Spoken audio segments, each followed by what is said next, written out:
we have a little surprise here. I wasn't sure who to introduce me for tonight's event, so I asked a friend of mine. He put a little thing together for us from Wimbledon. You got the screen here, and come on up so you can see this.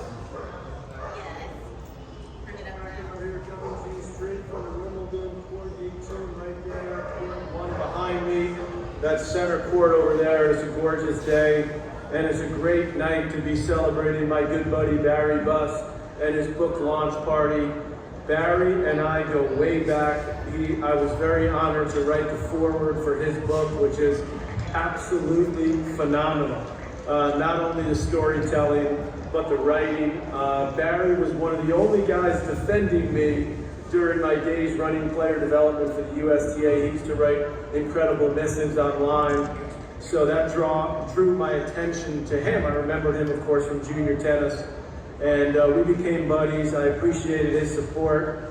And I was just so happy to write the foreword. And his book is absolutely amazing. So Barry, congratulations. Have a great night there at the book launch. You deserve it. You worked extremely hard to make this happen. And I love seeing you out in New York and Long Island a few summers ago, playing some tennis. Hopefully I can make it to Nashville soon to see you and to say thank you for all you're doing, for telling stories that need to be told about mental health especially, and overcoming all you overcome. You are a true inspiration, my friend.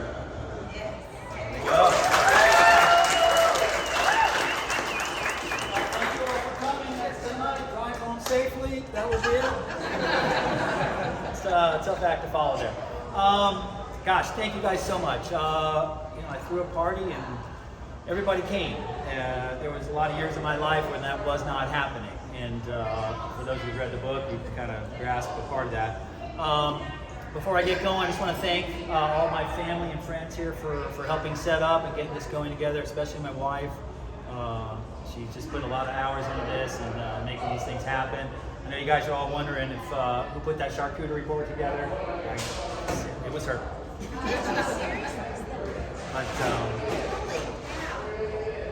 what's that? Talk a little louder. Anyway, so thank you all for coming. Listen, I'm not a writer. I've never taken a class in writing. I've never read a book on writing. I don't have a publisher. I don't have an editor. But I've been fortunate to have readers, and writer's nothing without readers. And some of you have been with me for the longest time. Dan here donated to my first book 10 years ago. Rocky, Jim, some of you guys have been around for a long time. And it's a real powerful thing to look at a blank page and to have all thoughts and feelings in your mind and be able to put them out there and put them out to the world and then have them mean something to somebody. And have them be affected by your thoughts and words. And in effect, in a main little way, just kind of make the world a better place and stuff. And that's been a real joy doing this, and I'm going to continue to go forward with this. So I wrote a book, and I get asked a lot, what's this book about?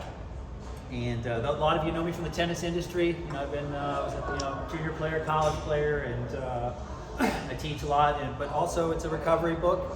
I just celebrated 10 years of sobriety in March, and a lot of what.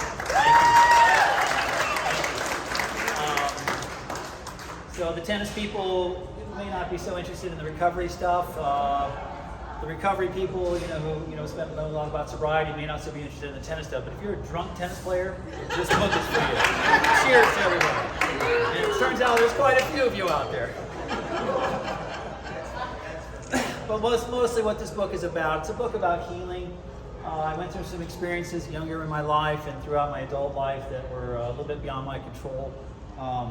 But I never gave up. I had a lot of perseverance, and I just kind of learned how to hang in there. But it's really a book about mental health and mental illness, but it's my personal story. But in many ways, it's a universal story, and I think a lot of people are connecting to what I wrote, and that's really empowering. We're kind of on the cutting edge of a movement here where we're destigmatizing this area. We're starting to talk about it. A lot of professional athletes are opening up about it. And when I started doing this a couple of years ago, Osaka and Simone Biles and a couple other people had not gone public with their stuff yet. So it was very fortuitous in its timing. But I wrote this book primarily to, not so much to glamorize or sensationalize what happened to me when I was younger, but to really just to what can happen to a promising young life if those who are entrusted in raising that life are just don't know what to look for or just aren't paying attention. In defense of all that were involved, the stuff I went through was in the 1970s, 1980s, and nobody knew anything. Nobody knew anything about alcoholism or recovery. I didn't know anybody who was sober, anybody who admitted they were sober, and certainly anything with mental illness just wasn't being talked about. So, not sure there would have been a whole lot that could have been done for me back then, but what my hopes are today, in 2022, if I roll into town today, I'm a talented, troubled kid, but I got a lot of game and I got a lot of things going for me. Are there safeguards in place for young kids like me today, to keep us from destroying our lives and all the lives around us and their families and stuff like that? Because it happens, and if these things go unchecked and undiagnosed and untreated, things can get away pretty quickly. So I have a long life and it's a long book. I'm going to jump around a little bit.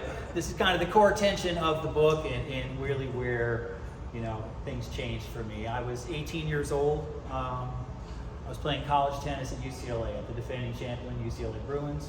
Go Bruins. And I walked on the court undefeated. I was 22-0 as a freshman. I worked my way up to number 1 on the team. I tied Jimmy Connors' record. I was a couple wins away from breaking all the UCLA records that had ever been. This is Arthur Ashe and Jimmy Connors and Brian Teacher and Billy Martin. And I was a freshman. I was 18 years old. And a year later, I was living in my van. I quit the team. I dropped out of school, and I was drinking and drugging around the clock. And what happened? Well, what happened was it had been happening all along. The signs were there right from the beginning. I was kind of a box of red flags, just walking around screaming for help, and yet just nobody was there to really understand what was going on, to read the signs and stuff. And I wasn't able to articulate what was going on with me. I was young, and it was just difficult to be able to put into language the experience I was thinking. So, but I was acting out, and it was obvious to those in retrospect now, looking back on this. But what I really want to talk about mostly is how I got there. I had a very unique upbringing. I was born in California in 1964 to Harvey and Barbara Buss. I have an older brother, Larry, and a younger brother, Jerry. Larry, Barry, and Jerry. Don't ask. I don't know what they're going to be. My father his claim to fame was he worked at the first ever McDonald's out in Downey, California. And he met my mom there. He gave her free fries. And they were married a year later, and they stayed married for 50 years. That's just how it was done back then. My father was a brilliant man. He was an engineer, he was a mathematician, he was a computer scientist. He wrote software for all kinds of aerospace projects, and that brought us back to the East Coast the first year of my life, where he worked for the Apollo missions. And he was fascinated with special people, with prodigies. He was just fixated on Mozart, who could write symphonies at 6 years old, and Bobby Fischer, the chess player, and Janice Ian, the singer, Richard Feynman, the physicist. These people just fascinated him. And then as first grade came around, I went and took my first set of those aptitude tests you take, and I scored off the charts. All of a sudden, I had a genius IQ, and my dad got thinking, geez, maybe I could be special too. So we started some homeschooling after school. So we had books all over the house, and my father pulled out an encyclopedia. I was all 6 or 7 years old, and tell me to read this page, and we'll talk about it that night. And my reading skills weren't quite up to par yet, but then eventually we worked our way over to this series of books called The Great Books. It was kind of a history of intellectual thought. And my father being a mathematician, we started doing all the Greeks and Euclid and geometry, and somehow I was hanging in there. So we would spend our evenings doing geometry lessons, and I was maybe 7, 8 years old. Obviously I was hanging in there because we did this quite a bit. There'd be a lot of pop quizzes, and I'd get some right. I'd get some wrong, but when I got them wrong, that's when things started to get a little strange, because my father would just berate them, and it was just the verbal assaults for not knowing what X was or Y was, and I was young, and it just didn't, it started this whole series of mixed messages, mixed feelings about the mixed messages. I knew I was smarter than the other kids, but at the same time, in his mind, I was stupid, and I was dumb, and I was kind of worthless, and just the verbal berating, became kind of an egomaniac with an inferiority complex at the same time. And I had to be the center of attention, I wanted to know what you're all looking at the same time.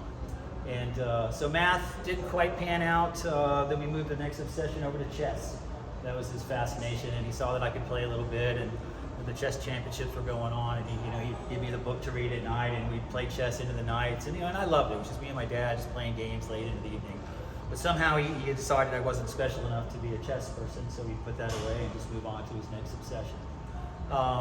And then tennis came into play. There was probably a first time that I played. My dad played a little bit. I'm sure I was terrible, just like everybody else. But there was a first time, and then there's a second time. Now it's been a lifetime. But once we started playing, my dad got an idea that, geez, maybe this could be the sport I could be special at. We grew up in New England, in the Northeast, and we'd get up at, we had this plan, because it was cold and it was winter time. We'd get up at 5 in the morning during school, during the school season, and we had this little routine we do. I'd go out and get the paper and shovel the snow, and he'd warm up the car, and we'd go down to this place called the Reading Bubble outside of Boston. And that's where I learned to play tennis with my dad. Just me, him with his extra racket, one can of balls, and I wasn't very good. And there were consequences for missing with my dad. I would get just an earful of that old school, father-son love back in the day. And for most kids, it would probably, a lot of those sessions ended up in tears, and for most kids, it probably would have turned them off to tennis. But it had a different effect on me. It turned me off to missing.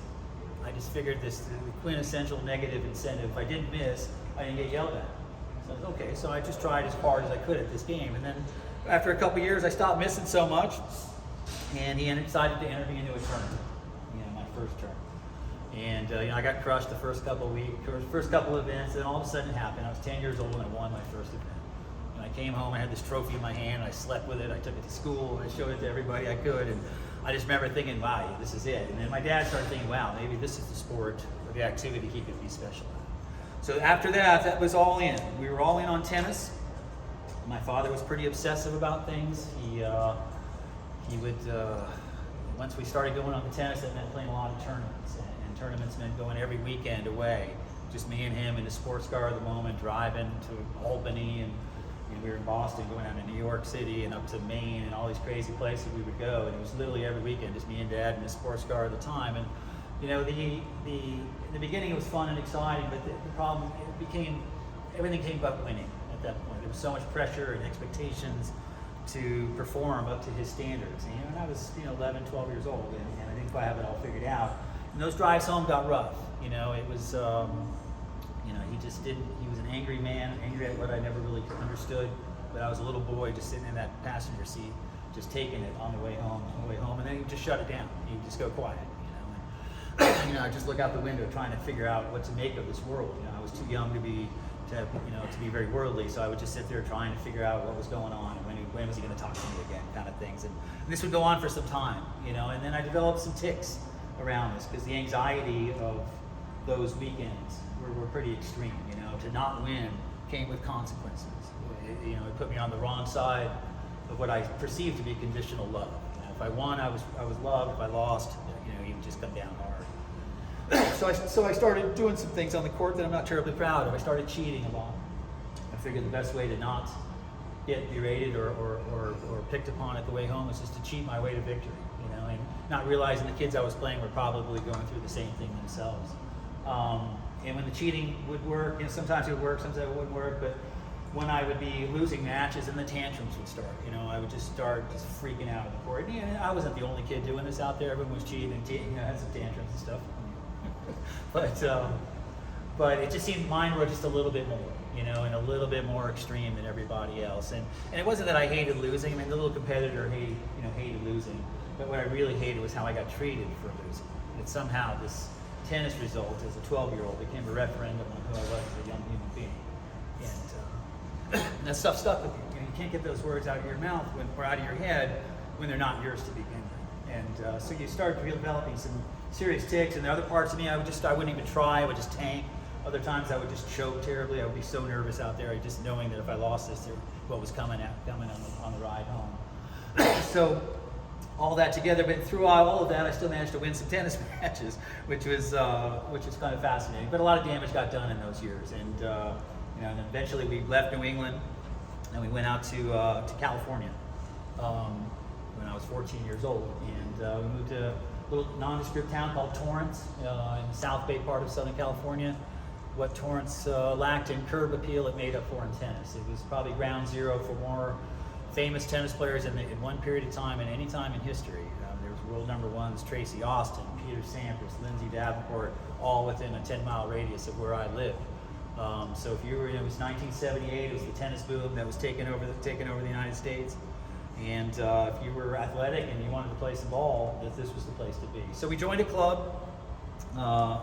Clubs were a big place back then. It was a different time. You could just drop your kid off at the club at 8 o'clock in the morning, pick them up at 5, and be no worse for wear. So that's how I spent the next several years of my life, just running around this tennis club all day. Now there's only so much tennis you can play. I had a couple friends. I was 14. One had a van. He had a car. And in the beginning, we played a little tennis. Then we started driving around town. It started pretty innocently. We'd get a milkshake or play asteroids or something like that. These guys always seem to be doing something else too, and they'd be smoking a joint or having a little drinking some beers. And I was still a very sheltered little kid. I think I was still listening to John Denver, and hadn't quite become a rebellious teenager yet. But eventually, I partook, and I saw them having nothing but fun. And at 14, I started smoking pot with these guys. And then one night, I got the phone call. They were coming to the house to pick me up to go to a movie. And I met him at the van. I got in the van, and before my butt hit the seat, there was a cold can of beer in my hand. And I had that can of beer, and then that was a life-changing moment for me. I just did not know it was possible to feel differently at that time. All the anxiety and the angst and the self-loathing and the self-consciousness just kind of melted away. All of a sudden I was tall and I was funny and I was charming. I could have a conversation, I could be the center of attention. So I figured, hey, if one beer could do that, might as well try two. And I was all of 100 pounds, and I had the second one, and I had a third one, and it was like Dorothy and the Wizard of Oz. My whole world just turned to color. And the fourth one and the fifth one, and by the time I got to the movie, I didn't have a chance, and I got very, very sick that night, and in the theater, in the yard, in the car, in my front yard of my house. But I remember waking up that next morning, thinking, boy, that was just that might have been the greatest night of my life, and I felt terrible. I felt like a pinata mid-destruction, but I just could not imagine going through my life not feeling that way again. So when I got the wellness call the next night to see how I was doing, and they were going to a birthday party, we did it again. And I got back in that van. They put a beer in my hand again, and it was tough to get down, but it was even tougher to put down. And I wasn't going to let my new party friends, and I did the exact same thing again, all night, same thing again. And I was 14 years old and already drinking like an alcoholic. So the next couple of years of my life became pretty much obsessed with altering my consciousness. I just realized this was the medicine for me.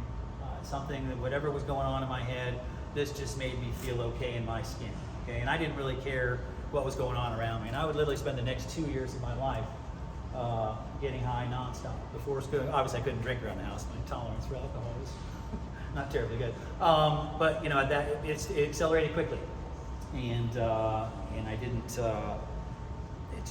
I just became obsessed with altering my state of mind. Tennis did continue to get played. I wasn't really doing great, but I wasn't really drawing a lot of attention to myself.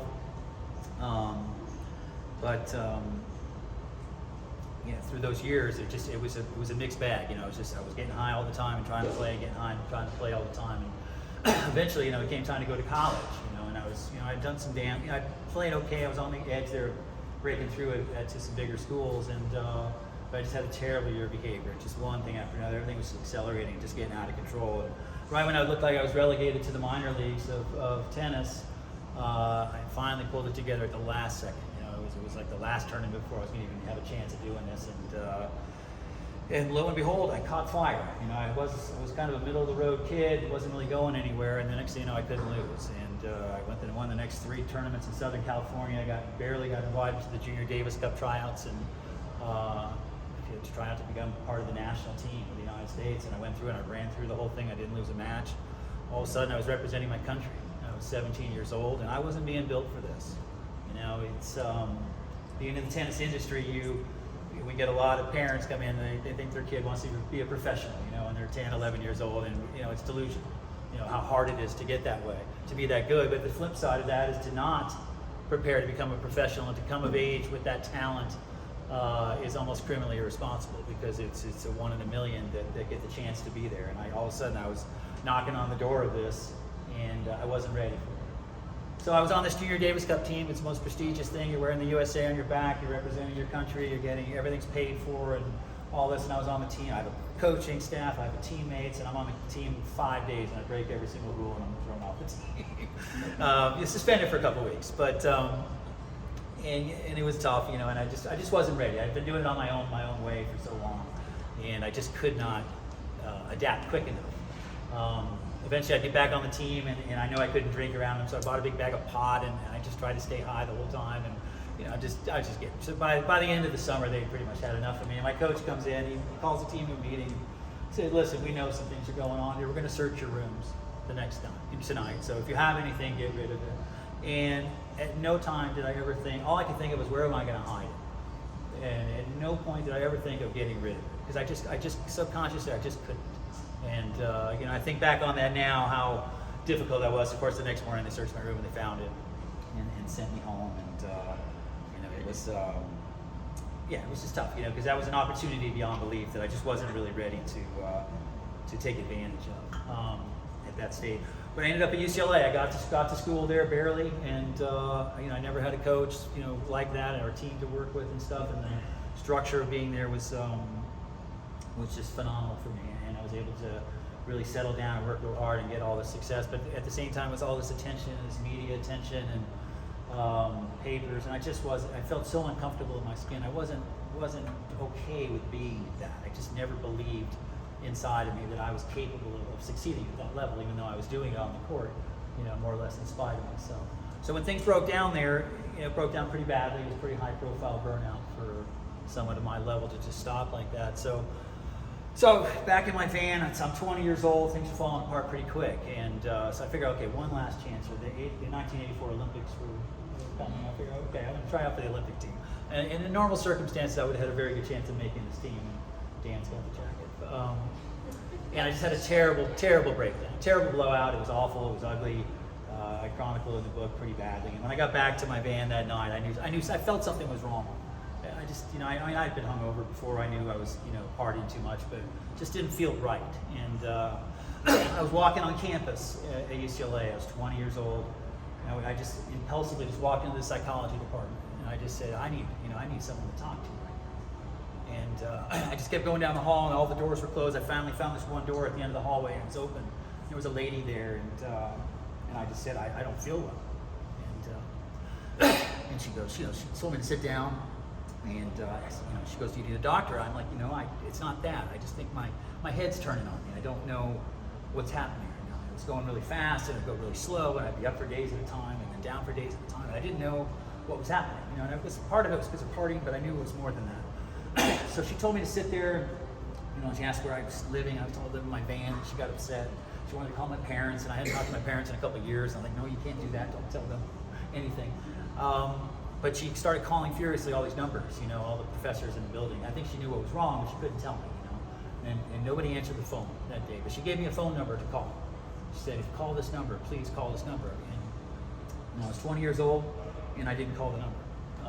I just wasn't ready to call that number yet. And so began my 20s, the decade of, I think one of my friends called it, I was the underachiever of the decade. Just one opportunity after another. I was at UCLA. I was back in college tennis. I blew that up. I was working with Robert Lansdorf, the famous tennis coach. I blew that up. I worked out with Peter Sampras and all kinds of famous people in that tennis generation. But I was just out of control at that time. I just was not able to see my opportunities. So I was into coaching college tennis. I had my own college team at 25. Eventually, I landed back in the Hamptons, teaching some of the wealthiest tennis sites in the world, just having a life back there. But things were accelerating; they were progressing terribly. And eventually, I think at 28, I bottomed out for the first time. I was in Atlantic City for the second time in a couple weeks, and I bottomed out terribly. So to treatment I went. I finally got to a place called Sierra Tucson for treatment. It was a very challenging, but it was something very necessary for me to do. But one of the important parts of treatment was to have your family come. They have a thing called Family Week. And alcoholism and addiction is a family disease. It's not just the alcoholic who suffers, it's everyone in the family. And depending on how engaged they are. And so I remember talking to the family counselor, and he goes, your parents are going to come. And I go, no, they're not. My dad's not coming anywhere near this place. He goes, let me tell you right now, the only people who never come to this place are either dead or in jail. I said, well, you're going to be adding a third category to that. I just don't think my dad's going to come. And sure enough, the third week came, and they didn't come. And that was a tough thing to go through, to have to address your family to an empty chair. It's a different kind of, it's just the mixed messages. They paid for my treatment, but they just couldn't come, and it's difficult to, it was fascinating because you do family week with other families too, and God almighty, each family had 20, 30, you had to bring in chair after chair after chair to support the kid, and here I had to do this to an empty chair, and these other families were in there watching, like, where is his family, and of course, as I started crying through the whole thing, they came rushing in to save me and stuff, but it was a moment, though, that really crystallized for me that, it's about abandonment. It's about emotional abandonment. And what's fascinating about abandonment is when you're abandoned because they can't help you. It's not that they don't want to help you. They can't help you. If they could help you, they'd help you. But this was above their ability to comprehend. And at that moment, I realized, no one's going to come and save you from this. I'm going to have to figure this out. Maybe that's kind of what my dad was doing the whole time. It's just throwing me out there to figure it all out for myself. But alcoholism was something I was going to have to figure out for myself. And for better or worse, the next couple of years, I did okay. I came out of there. I got a little sobriety. I got back to college. I finished school. I think I started in '82. I graduated in '94. The old 12-year plan. But early sobriety was crazy. I got to be honest. I think back. I was in the car with Twyla the other day. I talked to my first sponsor. And I just was laughing. I was like, man, I would spend hours talking to this guy. It was just nuts. I mean, just my head. Supposedly your emotional development ends at the time you start partying. So when I started I was about 29 going on 14, and I felt it. And I just was really struggling. But I was able to stabilize. I got the job. I got the house. I got the girl. I got I was able to get my life back in order at that time. And but I didn't feel right. And I just knew something wasn't right. I thought I should have been feeling better. Everyone else kind of had this glow about them that really were working the program. I just didn't have it. And sure enough, I started to drift away. And about a month shy of 5 years of sobriety, I relapsed. And that was in 1998. I would not take a cake again until 2013. So that's 15 years. That was a tough run. In the middle of that, my addiction had advanced dramatically. I ended up back in treatment again in 1999 for another month. And then when I came out of there, I got this brilliant idea. I was 36 years old, and I decided because I never saw my tennis talents through. So I figured, okay, I'm going to try to get an ATP. What the hell? See if I can be the oldest guy ever to get a world ranking. It wasn't that harebrained an idea. I was still playing okay. I wasn't going to go out and play the tour or anything like that, but I thought I could do it. So I was going to use this as structure for my life, and for better or worse, it worked for a little bit. And I managed to get some decent, some health out of this. But then all the matches were just taking this toll on me. Every time I go out there, just the ups and downs and the anxiety and the stress. Every time I would lose a tough match, I'd just go on a bender. I just couldn't stay sober through these things.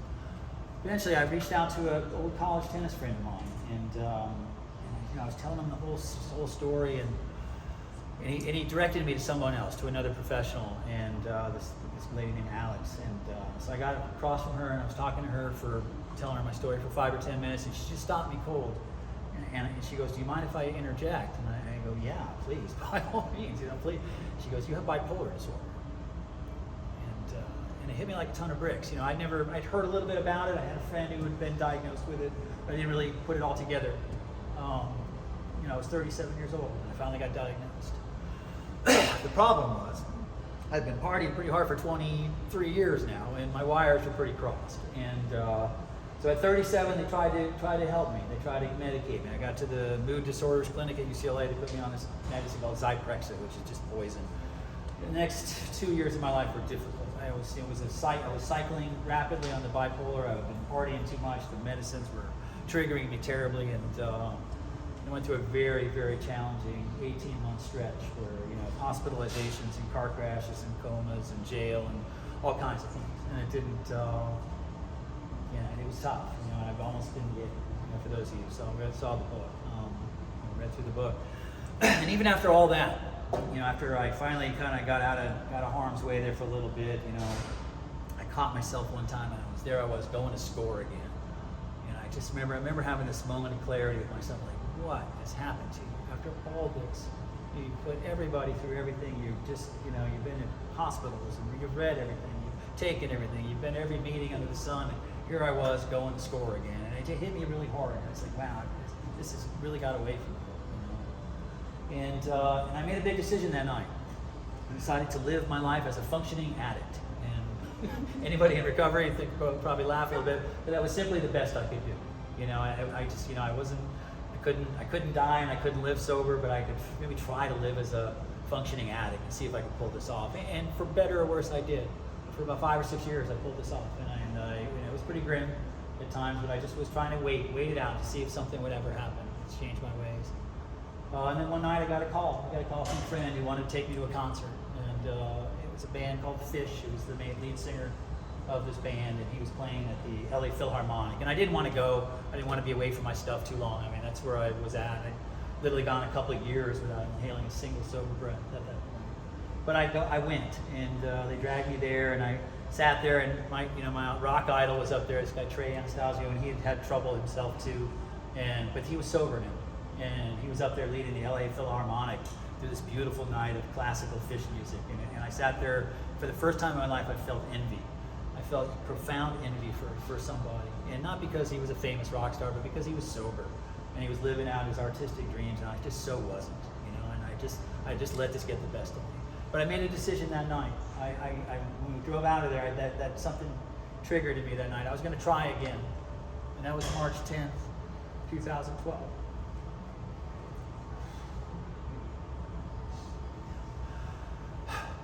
And I did it. So I managed to hang in there. It was tough, I got to be honest. It was super, super hard. The first month was real tough. And then I kind of made a decision. I wasn't going to do any of the things I did before. I stopped going to meetings. I stopped taking medication. I just wasn't going to do anything. I was going to just basically lock myself in a hotel room, and I wasn't going to come out until I was safe. And in the process of doing this, every day I'd get a little bit more. And I can't tell you the feelings I got when I would close my hotel door at night, knowing I wasn't going to come out again until the next day, and I was another day sober. And in the process of this, I was sitting there, and social media was just getting going, and I just started writing. I didn't know what to do with myself, and I just started writing little stories, and I started posting them on Facebook, and I started writing tennis stories. Dan's got the book right here. No, the other one. And I just started posting these little essays on Facebook. I didn't know what I was doing. I was just firing out one a day, and just one after another after another. And lo and behold, I got a friend of mine who says, you kind of have a book going here. You got to consider publishing this. And then we've started a little Kickstarter, and these beautiful people donated to it. And I wrote a book in 30 days. It was crazy. It was just a feverish, furious, just purge. I got it out. And and books suffer. Books that get written in 30 days suffer for a few things. But I always promised I was going to come back to it. I wanted to rewrite it. Plus I had this other material. I wasn't ready to talk about this other stuff yet. I was 10 months sober. I wasn't, that was with my history of recovery. I was not about to go there. But I always had a feeling. But ironically, I've lost a lot of things in my life. I've lost a boot. I've lost cars. I've lost a lot of it. Somehow I kept my medical records. I don't know why I kept them, but I was able to. I always just kind of knew if I could get stabilized at some point, this would be a hell of a story. And sure enough, I did. So about 2 years ago, I just told Twyla I wasn't sure what to do next, and I just said, I'm going to write my book right now. And she didn't really know what I was doing, but every morning at 6 o'clock before the sun would come up, I'd sneak out to the living room, hope the dogs would stay asleep, and turn the coffee on, and I would just start writing. And I can count on one hand, maybe two hands, how many days I took off in those 18 months. And I just sat there and I wrote it, and I just kept writing it. And every now and then I'd come in and Twyla, can I read something? I go, no, not yet. And then I'd write a good chapter, or a chapter I'd come in, I go, hey, this might be good. I might have done something good here. And a couple of weeks would go by, and I'd come back with another one. Hey, check this out. This might actually be good too. So, and I was able. My target was to finish it on March 10th, 2022, which would have been my 10-year sobriety, and I did it literally on that day. So, yeah.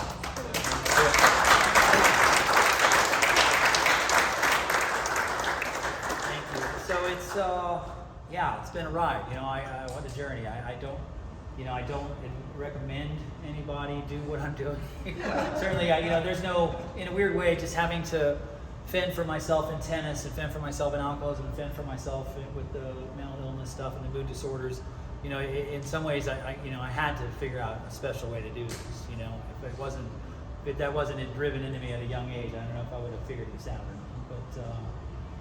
But here we are, and one thing, last thing I'll finish with, being an addict, you plan a lot.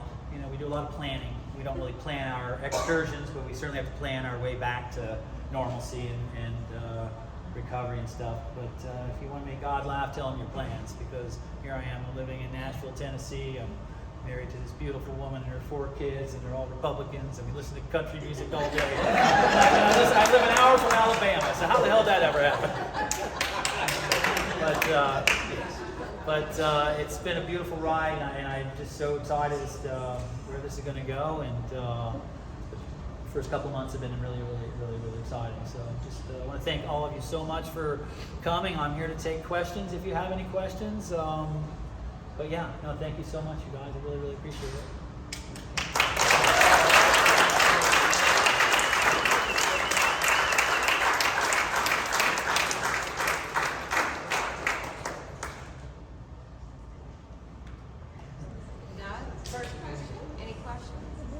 Yes, in the back. Tennis Sangren, how are you? Would you recommend tennis to any young, aspiring athletic kids? So that's an excellent question.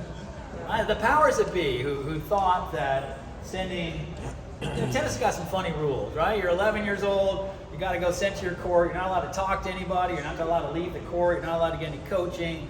And they think this is a good idea to send young 10, 11, 12-year-old kids out there and be under nonstop stress for hours on day, only to have to come back again and do it the next day. And you call your own line. And you call your own exactly.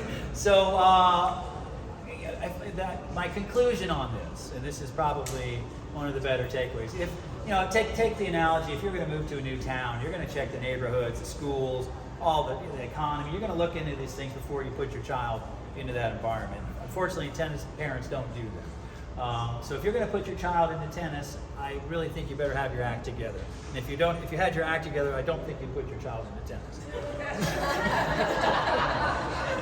not at 10 and 11. There's time. Yes. What was the drive? Like, what kept you going? Why not just shut it down and say, Which drive? just overall, just like what was the personal drive to continue to try to claw back? Well, that's an excellent question, and the second to last chapter there, I did give up a lot. I gave up a few times, and the irony of my inability to end this, to leave this world peacefully and without a lot of pain, somehow my irresponsibility saved my life. The drugs I was on saved my life one time. I got carjacked. That saved my life one time. The circumstances around my being here for during that 18-month stretch are just beyond. They don't fit really comfortably. So it's weird to say that I overcame this, because in many ways I gave up. But I wasn't. If you're going to suck at something, that would be trying to check out. So, but once I was able, I just always felt. Because I had a little sobriety at one point, so I knew it was I could do it, and I knew it was in spite of how crazy my head was, my life got turned around pretty quick. I did sobriety pretty well, so it was worth, even though I didn't enjoy it all the time, I did it okay, so it was something I could shoot for. So I kept the hope. The hope is the hardest thing. You get pretty hopeless out there at times. Yes.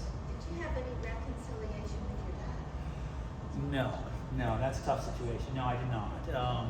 And I did not see him. It's a tough situation. I did not see him the last several years of his life, even though I lived only a mile away. Our family was pretty broken by the time he passed. I'll tell this. I put it in the book. I got an email from my mom in January of 2014 telling me to call her. I hadn't talked to her in a while. It was important, and so I got on the phone with my mom that day, and she told me my father had passed. But he had passed 2 months ago. 2 months before that. He had passed the Thanksgiving. And she had actually sent me a Christmas card too, in the middle of it. But she was so traumatized by the whole thing. So she was so upset, and it was that day I drove to my mom's house, and at 50 years old, I had the first meaningful conversation with my mom. I sat down, and it just turned out we do really well. She's a really neat lady, and she's been through a lot. I thought of talking to her about this situation a little bit more, but I just, we lost my younger brother a couple years ago, so I just didn't. She's been through enough. But no, and I always, people ask me that too. What would it be like if you could talk to your dad? And I just don't know. I don't know. I don't know if either of us could accept each other's version of events. And people are generally not very graceful when they don't get their needs met. And I think him and we just clashed too much. So I don't know. Just the trust was coming. But no, I didn't see him or talk to him for several years before he passed. A question. Yes. So, you've gone down the path of being prescribed some drugs. Yes.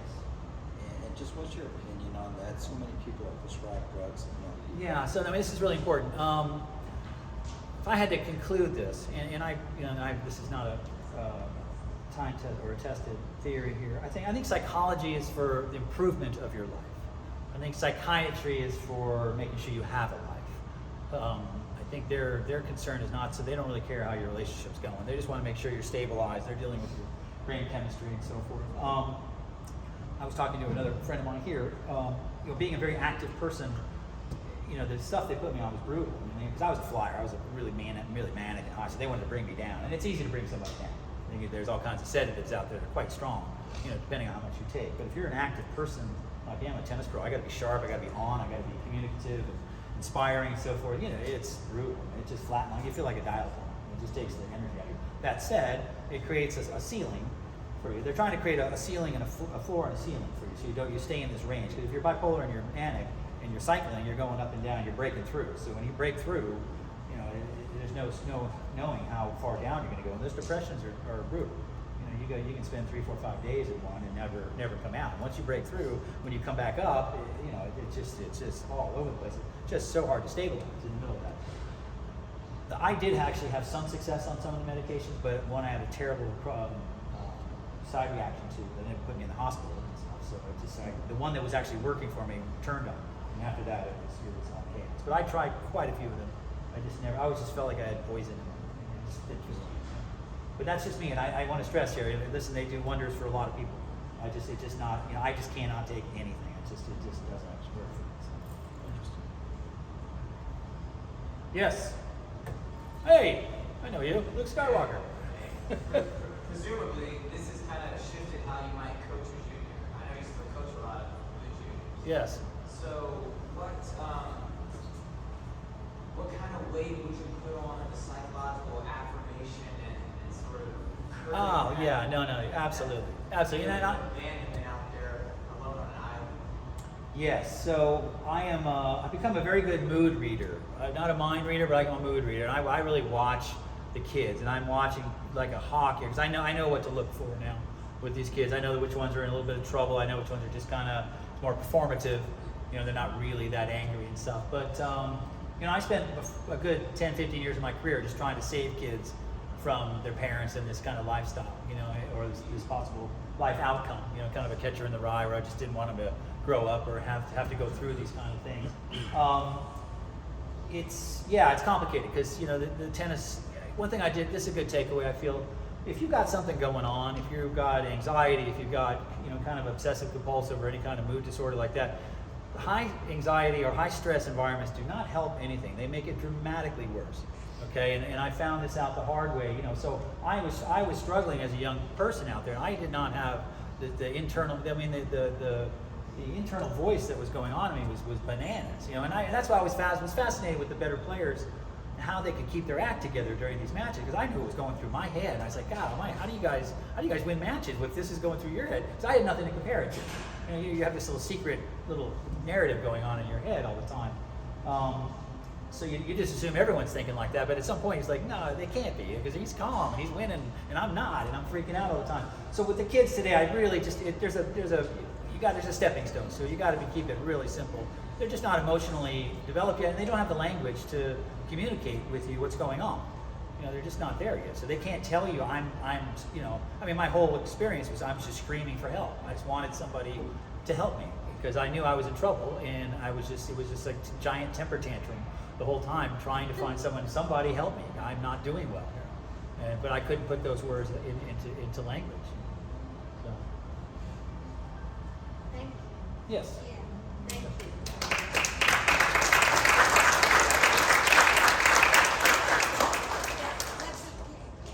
One more and let's eat cake. Oh, I don't know that this is a great closing question. It was kind of a follow-up to that. I wonder today what the journey's been like to you to presumably find joy in tennis, where that likely wasn't always the case. Right. And I imagine being rooted in the experiences, it's easy to be triggered. by those So my tournament feelings. record the last year was 0-0, and the year before that was 0-0, and the one before that was 0-0.